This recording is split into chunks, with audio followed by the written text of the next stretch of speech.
Hey y'all, it's Renee, born and raised here in Charleston, and today we're going to answer one of the biggest questions I get.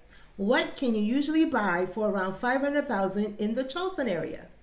We're going to hit 5 different areas, all completely different, so you can get a real feel for what your money gets you across the low country. All right, let's start on Daniel Island. This community is beautiful. It's walkable. It's full of trails and parks and waterways and restaurants and shops and bars. At 500,000, you're usually looking at a small condo or townhome. Think low maintenance living and convenience. The trade-offs, you may not get a yard and you will have an HOA and a regime you pay monthly for maintenance and the use of shared space. But the lifestyle, it's hard to beat. Now let's head to West Ashley. This area gives you more space for your money while still being close to downtown. At 500K, you can get a slightly larger home and maybe a bigger yard or both, especially in the older established neighborhoods. It's a smart choice for buyers who want value without giving up location. My honest tip here is pay close attention to the age of the roof, the HVAC, the flood zone, and any needed updates. Some homes have charm, some need TLC, and some both. Next up, Mount Pleasant, just over the bridge from downtown, always in high demand. Around 500K, expect a well-kept single-family home in an established neighborhood or something newer, a little further inland. It's great for people who want a suburban convenience without being far from the beaches in downtown. Just remember, the closer you get to the water or the most popular pockets, prices jump fast.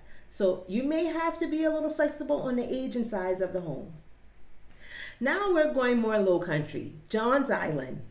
If you want land, privacy, trees, a space to breathe, this is your spot. For 500K, you might find a home on a large lot, maybe even an acre or more depending on the location.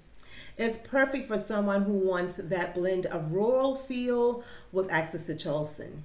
Just know that commutes can vary and some parts of the island are still catching up with rapid growth. So keep an eye open for infrastructure, traffic patterns, and utilities. And finally, historic downtown Charleston. Walkable, charm, architecture, all the things people fall in love with. At 500K, you're looking at a smaller house, condo, or townhome. The value here isn't yard size, it's a lifestyle. You'll want to factor in maintenance costs, insurance, and historic district guidelines because caring for a historic home is different than caring for something newer. But if you want character, this is it. So that's a quick look at what 500K can buy you across the Charleston area. Daniel Island, convenient, low maintenance. Mount Pleasant, suburban feel, close to beaches and downtown. West Ashley, more space and value. Johns Island, land and a true low country vibe. Downtown, history and walkability. Every area gives you something different. It just depends on what matters most to you. Lot size, commute, privacy, walkability, newer home. We can narrow that down quickly. If you want me to pull active listings in any of these neighborhoods or areas at this price point or compare 500K to 600K or 450,000, so you can see the differences, just reach out. Don't forget to like, subscribe, and drop your questions in the comment. I love helping people figure out where they fit in Charleston. I'll see you in the next video.